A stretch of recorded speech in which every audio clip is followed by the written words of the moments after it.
हमारे साथ हैं हरियाणा भाजपा के अध्यक्ष मोहन लाल बड़ोली जी। सर, सबसे पहले तो अभी हाल ही में नगर निगम में एक बड़ी जीत निकाय चुनावों में भारतीय जनता पार्टी को मिली। उसके बाद लगातार जो बैठकों का दौर, आज भी मुख्यमंत्री के साथ दिल्ली में बैठक, क्या कुछ खास हम कहें तो? ये हमारा संगठन का पर्व चला हुआ है और इस संगठन के पर्व में जो हमने 22 जिले प्रशासनिक दृष्टि से 22 जिले हरियाणा प्रदेश में थे, उनको बढ़ाते हुए 27 करने का फैसला लिया है और कल उस प्रक्रिया को पूरा करेंगे। और आज 2 बजे तक सभी का नॉमिनेशन रहेगा, 2 से 4 बजे तक उसकी स्क्रूटनी का समय रहेगा और 5 बजे तक अपना नाम वापसी का समय रहेगा।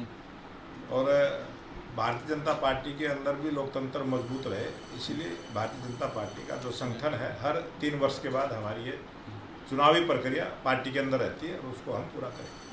हम अगर बात करें, यही जो नामांकन है, जिला अध्यक्षों को लेकर के संगठन आप बना रहे हैं, क्या कुछ उसके लिए प्रायोरिटी रखी गई है? किस तरीके से क्राइटेरिया रखा गया? जो लोगों ने लोकसभा में, विधानसभा में काम करा, क्या उनको दोबारा मौका, या फिर जो लोग चुन करके आएंगे वोटिंग की प्रक्रिया रहेगी?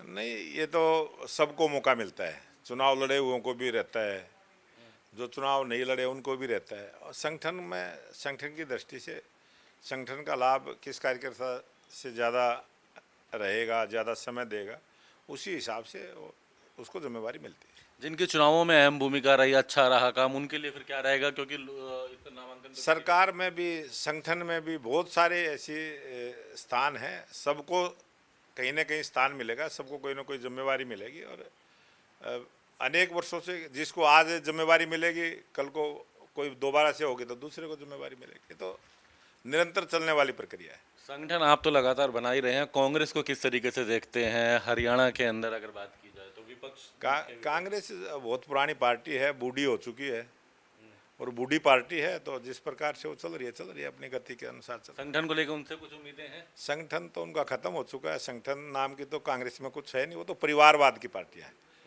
कांग्रेस पार्टी का दुर्भाग्य यही है कि वो एक परिवार की पार्टी है और परिवार तक सिमट कर रह गई। एक अंतिम प्रश्न जरूर पूछना चाहेंगे। मुख्यमंत्री बतौर वित्त मंत्री बजट भी पेश कर रहे हैं हरियाणा सरकार का। जो वादे आप लोगों ने किए थे, क्योंकि जो वादे आपने संगठन के नाते विधानसभा में जब गए तब आपने किए थे, अब सरकार बन गई है, इस किस तरीके की उम्मीदें कर रहे हैं, वो कितने पूरे होंगे इस बजट सत्र में? किस तरीके से देखते हैं? भारतीय जनता पार्टी का जो चुनाव का हमारा संकल्प पत्र था, वो हमारा लक्ष्य है, हम उसको पूरा करेंगे और जनता में कही गई बात का अक्सर से पालन करते हुए अपने संकल्प पत्र को पूरा करेंगे। और कुछ चीज़ें बजट से जुड़ी हुई हैं, वो बजट में शामिल मिलेंगी। आप कल जब बजट देखेंगे उसमें वो सारी चीज़ें सम्मिलित मिलेंगी। और कुछ एडमिनिस्ट्रेशन अप्रूवल लेनी होती हैं कुछ कामों की, वो भी उसको पूरी करते हुए जो संकल्प पत्र में हमने बातें कही उन सबको हम 100% पूरा करें। देखिए, हमने देखा कि मुख्यमंत्रियों ने अलग अलग जो लोग हैं उनसे चर्चा करी, चाहे वो इंडस्ट्रिस्ट हों, डॉक्टर्स हों, शिक्षाविद हों।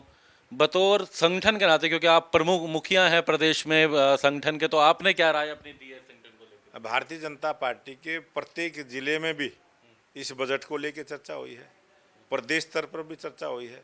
सभी हमारे विधायकों के साथ, सांसदों के साथ, पार्टी के पदाधिकारियों के साथ, और जितने भी वर्ग हैं, चाहे व्यापारी वर्ग है, चाहे उद्योगपति वर्ग है, चाहे छोटे दुकानदार हैं, चाहे मजदूर हैं, कोई जिस भी प्रकार का जो भी वर्ग है, उन सब से हमने चर्चा की है। और वकीलों से भी चर्चा की है, सीए से भी चर्चा की है। मतलब हर वर्ग से हमने चर्चा करते हुए सबके विचार इस बजट में शामिल किए हैं। और बहुत ज़्यादा सुझाव आए, हमने ऑनलाइन भी सुझाव लिए हैं और 1 to 1 भी सुझाव लिए हैं। सब प्रकार की प्रक्रिया को पूरा करते हुए बजट सबके लाभ का हो, बजट सबके हित का हो, हरियाणा प्रदेश को आगे लेने जाने वाला बजट हो, इन सब चीज़ों का ध्यान रखते हुए कल जो मुख्यमंत्री जी बजट को प्रस्तुत करेंगे, बहुत ही हरियाणा के भलाई का और हित का बजट रहेगा।